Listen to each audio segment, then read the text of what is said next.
Hey everyone, welcome back to What the Fertility. Today we are so excited to say that we have Lillian Rishty on with us. She is a licensed psychotherapist and the founder of NYC Therapy Group, where she specializes in anxiety, body image, and perinatal mental health. Her work focuses on supporting women through some of life's most emotionally complex transitions, including fertility challenges, pregnancy, and postpartum. In addition to her professional work, Lillian is a mom of four, which gives her a personal perspective on the mental load of parenting and the identity shifts that come with motherhood. She is passionate about helping women feel less alone in their experiences and making conversations about women's health more open, honest, and accessible. So we're so excited to have you on. Thank you. I'm so excited to be here. I'm surprised you have the time with 4 kids, like, with I and know, a right? I'm like full-time job. It is a free full-time job. functioning. I have a baby sleeping and three are in school for the next Oh, hour. yeah, that Goodness. helps. School helps for sure. School helps. How old is your baby? My baby's 5 months. Oh Five my months. Oh, goodness. Yeah. Okay, that's well, this is, fresh. like, timely to talk about all of this since you're also, like, in the throes, but I guess, like, the first question is, I mean, therapy obviously is very wide umbrella, but specifically women's health, why did you choose to specialize in that? So I was working mostly with anxiety and eating disorders. So I was working with mostly women in general. But then a lot of my long-term patients were starting to get into that life stage, like people who I saw from when they were just like dating and getting into relationships to all of a sudden I had these people who were dealing with, I'm anxious about trying to conceive, or is it the time for me, or what does that mean if I can't get pregnant, or just having all of these thoughts come up because anxious women, that's what we do. Yeah. And so I started to do a little bit more training in perinatal mental health. And then once I had my own kids, so my oldest three are triplets, actually. Oh my Um, gosh. yeah. That's so cool. So four kids, two pregnancies. Um, Wow. so once I went through that, it was, dealing with my own infertility and, anxiety during pregnancy, and then postpartum depression and anxiety really hit me hard. Hmm. I had kids in the NICU. It was like checking off all of those boxes when it comes to Sure. perinatal mental health. And that's when I said, okay, I need training in this. This is what I want to focus on. I see that there's such a need for it. Mhm. When I went to my OB at my 6-week checkup, she asked, how are you doing? And I filled out the forms, and, my responses were very honest, and they were, I'm really, really, really struggling. And she said, okay, like this was your score on the thing, you should probably go talk to somebody. And I said, okay. And then, that was it. Like nobody ever Yeah. checked in on me. Nobody ever said, like, here are some resources, here are some people you could call. And I feel like there's just such a wide gap there, Hmm. such a missing piece for people. And I think it's become something that I'm so passionate about and I love to talk about because I think we all need support. Yeah, absolutely. And that actually is so in line with my like first question for you really about like like what are some, mental health struggles that you see in your career and you just mentioned it yourself that you think that or see that women are minimizing like in themselves. So for example, right, postpartum depression. I use the word minimizing because you're like, okay, I'm fine, but I have a baby and a family to take care of. Like I'm not going to go seek help in your, in your professional work. What are some of those that you see women, whether that's loss or, anxiety, depression? I think it's all of it. I think just as women, we tend to be juggling so many balls in the air at the same time that we want to convince ourselves that we're fine. So we say Yeah. we're fine. It's like, Yeah. I just have to keep going. Like, I don't really have a chance to just stop and take this seriously. It's like, okay, it's fine. Or I'm having a really rough day today, but then 2 days from now, I'm fine. So I say, never mind, I'll Mhm. cancel that therapy appointment. Like, I'm good, never mind, Yep. I don't need it. Look at us all nodding our heads. We're like, yeah, we get it. It's just one more thing to do, one more thing to show Yeah. up To for. add to the list. Right. Yeah. Hmm. Like I literally, my dad gave me this book called I'm Spread Too Thin. And I looked at my husband and I'm like, if I'm spread too thin, I don't have time to read the book Read the called book. Spread Too Thin. You're like, I can't do this too. What do you mean? Yeah. But that's It's literally how we so all feel every true. day. So doing something like getting support feels like taking on another thing. It's Hmm. like I can't take on any more than I already have, but I need that thing in order to feel better, and it leaves you feeling stuck. Yeah. It, No, yeah. absolutely. It really does. It really does. And I think, for most of our audience, they're either trying to conceive, going through infertility, or they're in a season of loss and they're trying to process that through. And in my experience, at least, I feel like maybe when you're going through a loss, you do reach out to that therapy for like a short time because that's just the season. But I think going through infertility may be a little bit different just because that season's so long and you feel like you're supposed to say like, okay, it's been 6 months, it's been a year, but that's normal. And am I being dramatic going to get therapy? But maybe from your perspective, what are for like some of your patients, maybe like what are some techniques that you use or that you have seen work for women that have sought help during that infertility or even loss stage? So I hear what you're saying of just it's a prolonged period, so it doesn't feel like I'm necessarily in crisis mode. But the thing is that you are, and it's just a prolonged period of crisis that makes it even worse. So having Hmm. support in real time as things come up, as appointments come up, can be really helpful. And a strategy that I like to share is something called containment or anchoring. So it's essentially scheduled worry time. So instead of having it on your mind all day long, give yourself a short period of time. So maybe 30 minutes a day, it's 5 o'clock. I'm allowed to think about it. I'm allowed to spiral. I'm allowed to cry. I'm allowed to Google. I was gonna say, get on Google. Right. So that's when you do all the things. And then the rest of the day, when the thoughts come up, it's just like, I'm going to gently redirect and Hmm. kind of deal with this later. I love that. So I That's No, not that's something so we've cool. had therapists on, and I've actually never heard that before. really, right. So No, let, but it makes so much sense because regardless, you're gonna like at some point of the day think about it. But if you could be like, okay, no, we have to wait till Defer. 5 o'clock and then we'll go in. But then when the timer's up, like I need to like do something else. I feel like that mhm, could be so helpful. And I right. think, yeah, and I think for women too, like I love the anchoring because I have like a family member saying like I've been so distracted at work because I'm Googling like after every meeting, and then that turns into 3 hours later, and you're still in this thought pattern. It is just all consuming. Right. It And it's is. not the kind of thing that you want to carry with you throughout the day. Like that's the hard part about this in general is like the timing and the waits, let's say like the 2 week wait period and all of that. And you don't want to feel like this is completely taking over your life. And part of doing that is being able to just be present and be mindful. It doesn't mean I'm not going to think about it. I'm not going to stress about it. I'm not going to feel. It's just contain it. Like put it in a little box and take the box out at some point of the day, deal with the contents, and then put it Yeah. away again. Because we all know, like, even the anchoring period, like it's not doing anything, it's not changing anything. But we're humans and we're gonna think about it, especially something like trying to have a baby. Right. Right. So we need to do it. We need to have the thoughts. We need to do the spiral, but Yeah. just contain it. No, for sure. I love that. That's really cool. I have a question. Okay, so we like kind of wrote up some stuff. So for someone who has like gone through either a miscarriage or they have like I, gone just obviously through this infertility part, but why do you think women feel pressure to move on so quickly? So like for me and Kat both, like we both have experienced loss, and we just felt like we had to keep going to like the next one so we can like get the baby. What do you like have any like have you experienced that with people like your clients and stuff like that they've also felt like they just need to keep moving on to the next thing Yes. And the pressure that you're talking about, just to clarify, does it feel like pressure from other people or it feels like pressure from yourself? from Mine, ourselves for yeah, sure. we're both pointing at Yeah. ourselves. Ours was ourselves, like just this like Yeah. I have to like there's just like this urge to be like, okay, I either have to have a baby to make that experience Mm-hmm. feel less Yes. intense. Yeah. Right. And I think we're trying to obviously get what we want. You obviously, you want the baby at the end of this and you want to do whatever you can. And you're also tired of feeling helpless. So it's this happened to me. I need to do something to feel Mhm. better. And that's also taking the next step. And again, this theme of timing.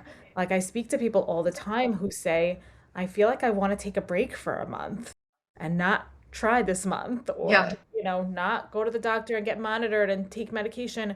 I just want to take a break, but I've already lost so much time.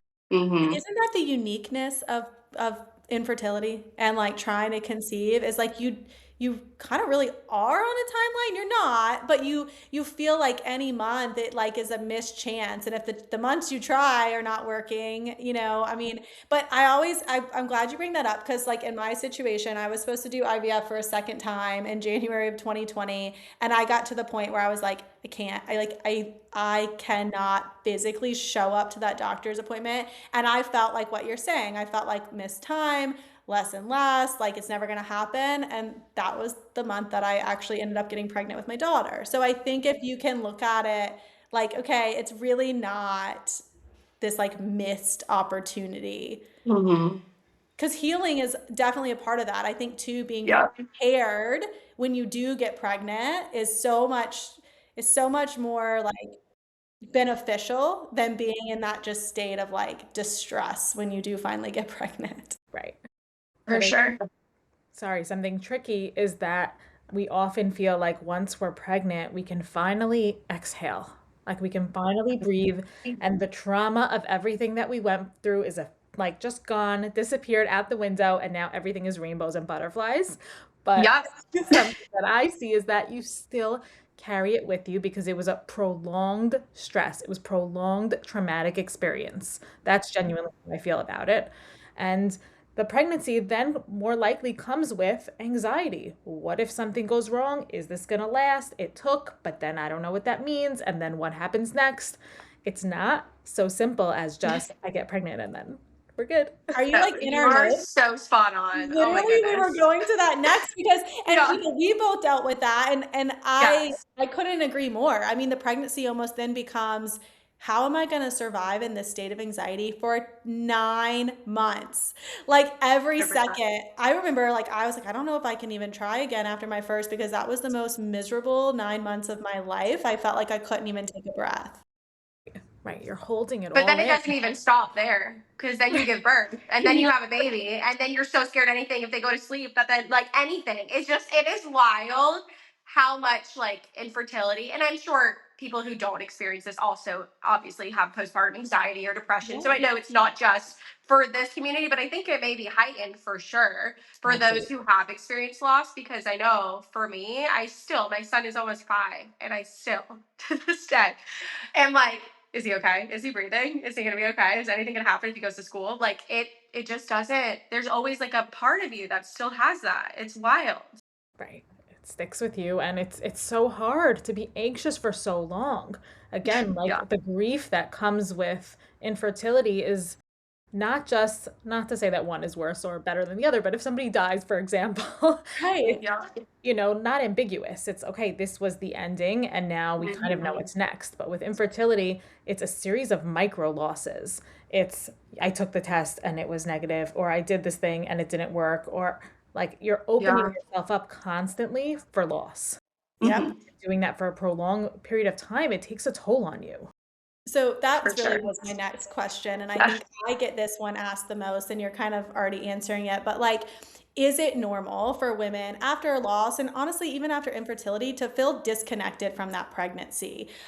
Really in the beginning or long term? Like, I mean, I think the answer is obviously yes, it can be normal, but maybe more so like digging in of like why that happens. I mean, obviously, like protective mechanism.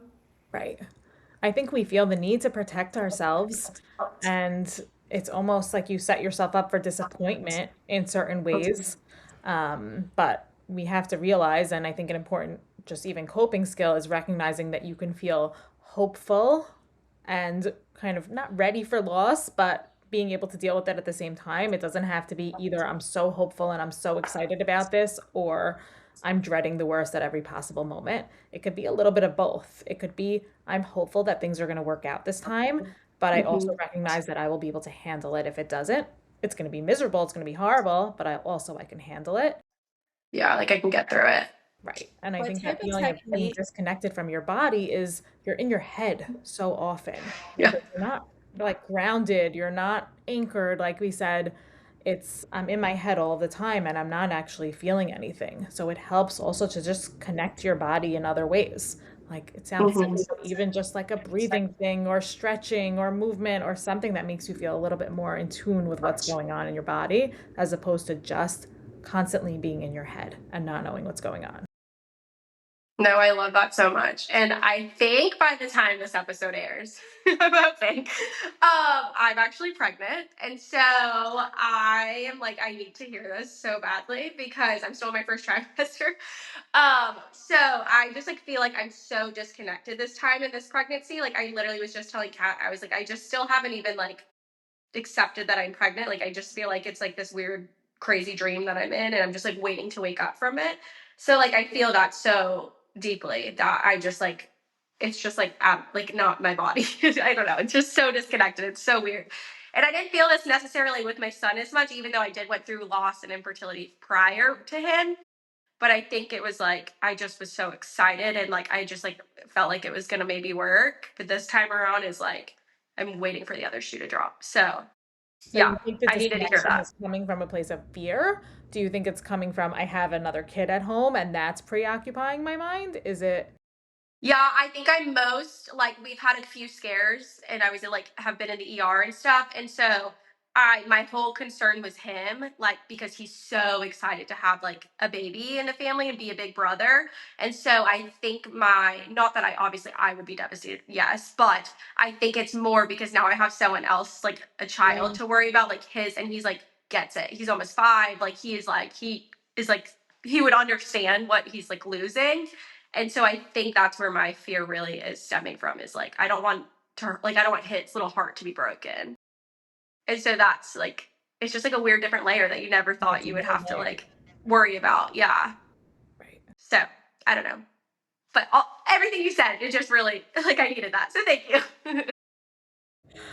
Wow, it's very exciting. It is Thank very you. exciting and very, yeah, just very different, very different. Like, and again, we've really kind of already touched on a lot of this stuff, but like maybe we can move on to like support. And I don't know if you Mhm. share that like with your clients, like what does healthy support look like in these times? Like maybe from a partner, from a parent, from a friend. Like, are there any things that your clients come to you and you're like, oh, you probably should stay away from that person, or maybe like let's let's like kind of magnetize towards this other person. I think listeners that could be helpful for them too. Right. So I think it's a little bit of both getting a support system, but also distancing yourself from other people. And both of those things will not protect you, but will feel like another protective layer. Mhm. So you want to do a little bit of support mapping, like kind of like map out your social circle and say who's good to talk to about this, or who can be a good distraction, or maybe who isn't so helpful right now, or I actually love the term, okay, process mapping and process mapping your support system. So there's like a whole workflow to do that. it's more of, it's a concept of, support mapping. So I'm going to look at my map of all the people in my life and kind of like put them into sections to take the guesswork out of it when I need it most. So I don't want to just be having a panic attack one day and think, who could I call? It's helpful to even just write it down. This person is good for distraction, and this person went through IVF herself, so she knows what it's like. I don't have to explain everything. And this person is good to just listen. And I think it could be really helpful to create kind of a system for yourself, knowing I'm going through something hard right now, or I'm about to go through something hard. This is what I need to help me get through it. I love that I because love you that. asked the Yes. wrong person or mentioned something to the wrong person, and that just like amplifies the issue. Right. Right. And then there's the 100%. distancing. It's giving yourself permission to kind of curate what you're surrounded by.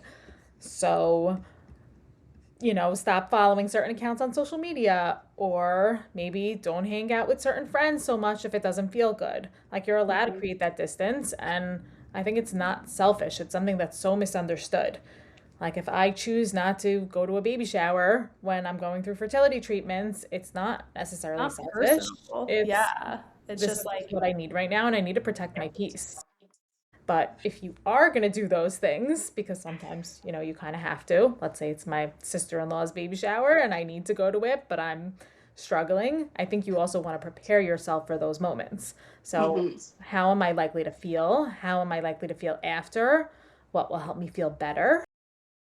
It sounds like with like everything you've been saying, it's just like preparation and just like obviously first like identifying you have a problem, right? And you started the whole Yeah. thing off of like, okay, I'm dealing with postpartum depression or anxiety. And then like even for women walking through infertility, like, okay, I need help because this is all consuming. And then same with, what Amanda shared in pregnancy after loss of this is gonna be different than what maybe it looked like the first time for me. And just like I think just like saying it out loud and identifying it and preparing, it sounds like a lot of the tools that you use in your practice come with preparation and just acknowledgement. Right. You want to set yourself up for success. And it doesn't mean prepare for the worst case scenario all the time. I'm definitely against playing that what if game. What if this happens? What if that happens? That's not what we're doing. We're staying in this moment. Mhm. Which But is so hard. What It's so kinds of hard. tools do you have to stay in the moment? Yeah. I think that's the biggest, that's the trickiest one. It's what if, and recognize when you're playing the what if game, when you're having what if thoughts, it's never productive. It's we focus and we make that shift from what if to what is. Not what if this happens, what is right now, and I kind like of that. staying in the moment. And sometimes I say to zoom out and look at your life in a bigger picture, and you'll see that this is so small. But in these cases, it helps to zoom in and to just say, okay, this is what I'm going to focus on right now. I don't have to say, how am I going to do this? How can I ever get through something like this? How am I going to handle the next 9 months? It's Yes. just, how am I going to handle today? Today, Yeah. I need to go for blood work. And that's it. That's all you have to worry about right now. So I Gosh, think that's so good. what Yeah. is. What is? Again, these are all really new terms. I feel like I've never heard, even with different therapists on.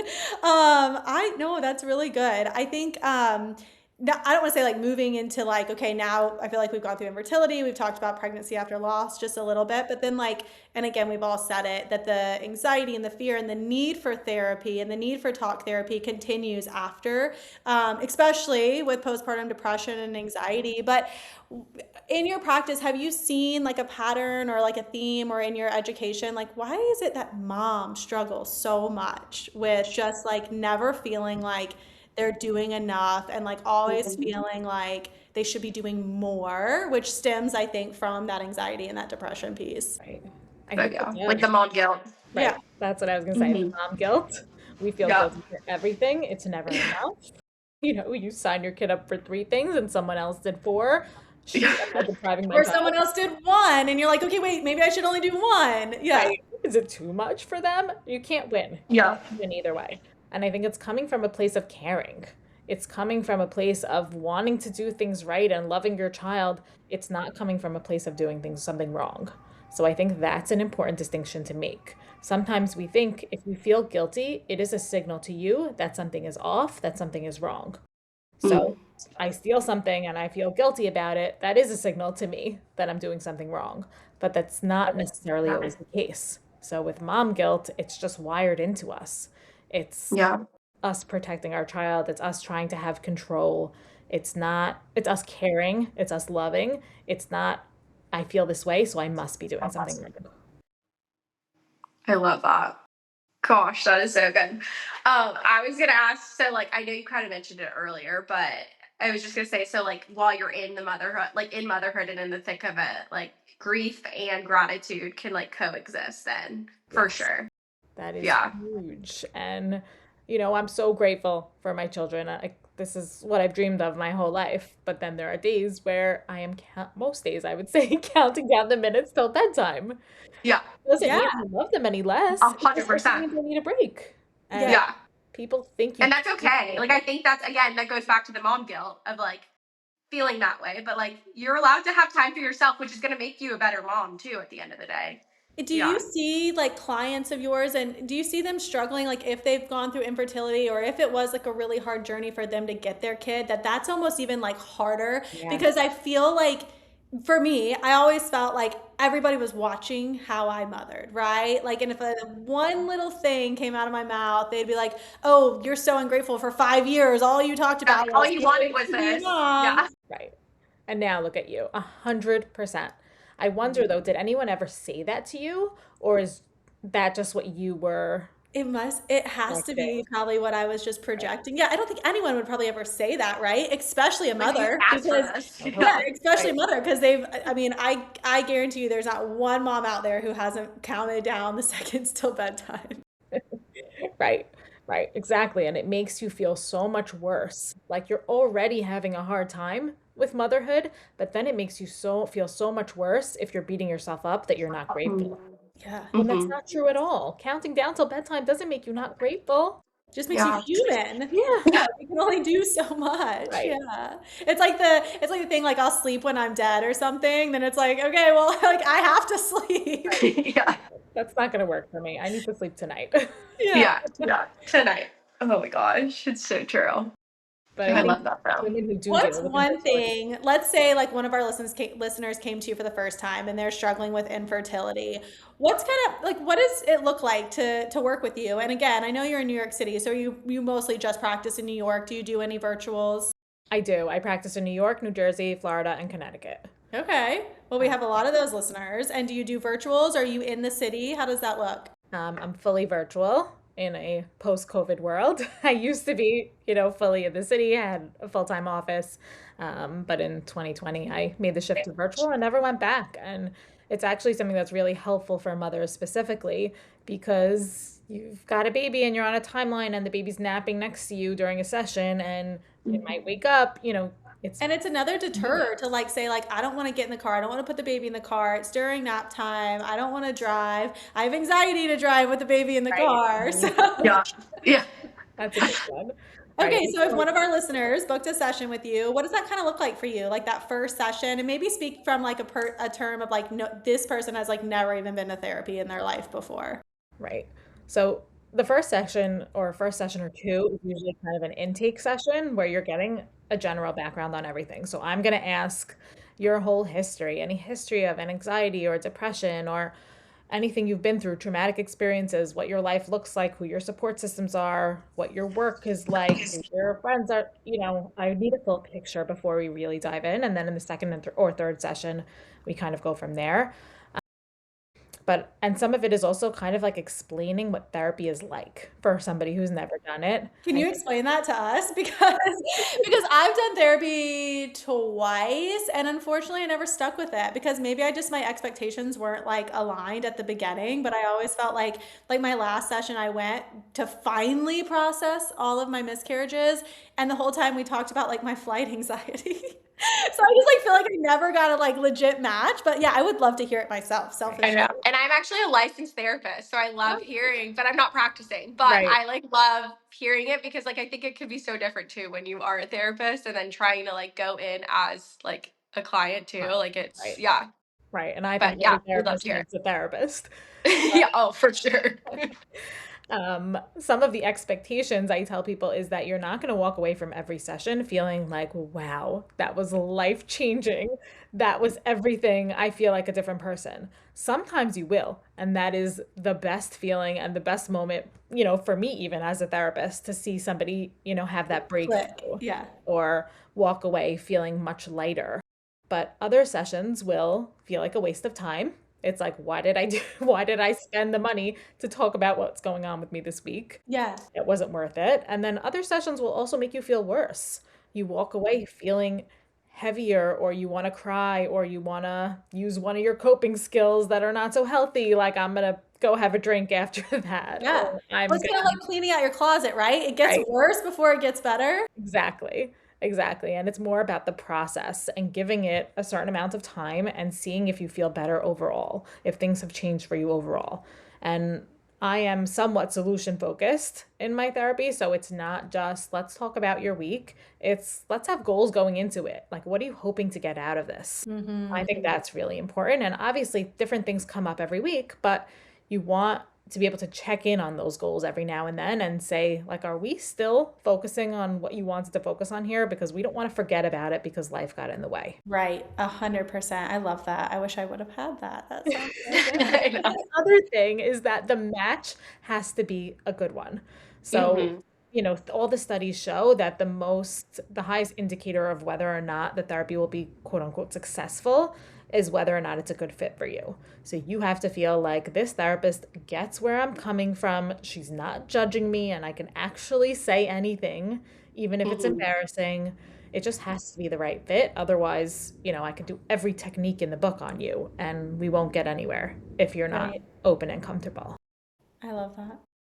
As a So good. mom, yeah, I would say as a mom of four who has shared that, you were struggling postpartum, what is something that you are using to really keep yourself grounded right now in this season? That's a great question. That's like the unveiling the veil off the Right. therapist. Like, okay, so how are you using your own skills? I am seeking help. And I think that's something that I really struggled with after my first pregnancy. I'm on medication and I have a therapist that I'm checking in with. And I'm actually really trying to prioritize myself a little bit more this time. It's very hard. I I can only mean, I imagine. don't Yeah. exactly have time for anything between 4 kids and a full-time job, but I'm trying to prioritize things a little bit differently this time. So the first time I didn't prioritize sleep. Like I didn't realize, they say sleep when the baby's sleeping, whatever, but I had 3 newborns. Like how am I supposed to take a Wow. nap? Like it Yeah. Yeah. wasn't a thing. But I didn't realize how much that could impact my mental health. Or like Hmm. in the middle of the night, I'd be like, okay, whatever, I'm up anyway. I had my shows that I was watching during feedings. This time it's just I'm feeding, I'm putting to bed, and I'm going to sleep. Like Yes. every minute counts for me. I'm not Yeah. scrolling on my Yeah. phone any extra once the baby is sleeping. I'm prioritizing sleep a lot more, and that really ties into maternal mental health. I think that's probably the most powerful thing that you shared on here. And it just gives people permission to say, like, oh, wow, she's a therapist and she even is seeking help. Like, none of us have all of these answers. Like, we need that support person, the professional support. Right. Because your sister can tell you everything, your sister-in-law, your mom, but like, maybe they're a professional therapist, but likely they're not. And I think, also just like keeping that balance of not, offloading on them either. And so that they're a different like resource for you during that time. So I really appreciate you being transparent and like sharing that. And honestly, like kudos to having 4 kids. No, really though. It's a lot. I mean, I'm sure. it's And I just like feel a last like kind of takeaway, if you want to just if you don't mind, I mean obviously that is like huge in itself, but for those that are like in the thick of it right now and maybe not obviously seeing a counselor or anything, but like what would you say to them or like what was just like one thing you would say to someone say going through infertility right now? I would really, my biggest advice would be to get support, whether it's a support group or an individual therapist. Like, again, you think it's a prolonged period of time, like, this is just life now, I have to get through it, but it's not.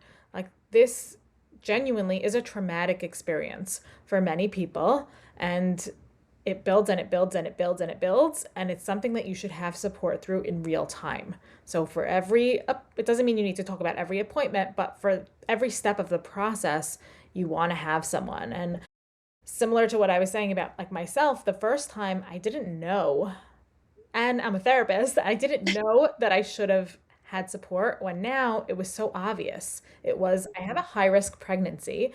I'm about to give birth to 3 babies and they're likely to going to have NICU time. I have a history of anxiety and depression. I basically had every risk factor for postpartum. Yeah. So I should have known, okay, I'm very likely to have postpartum anxiety and depression. I should set myself up for success here. I should build in some sort of support team system, ways to make this work after I give birth. And I didn't do that. I was just like, I got this. I could wing it. Yeah. Yeah. And again, it's a balance between you don't want to do the what if game. What if I get postpartum depression and then I fall apart and I can't take care of my kids? And you're not doing that. You're It's just being prepared. right, you're being prepared and you're trusting yourself. Okay, like I know I that I know have the the need. resources to handle this if Yeah. something were to happen. Well, That's thank so you good. so much. I personally learned a lot. Clearly, Amanda did too. If listeners are living in those states that you mentioned, how can they find you? Is there a website? Where is the best way for them to get in touch with you? My website is nyctherapygroup.com and you can find me on Instagram at nyctherapygroup. Thank you so Perfect. much. Thank you so much, Lillian. We appreciate you.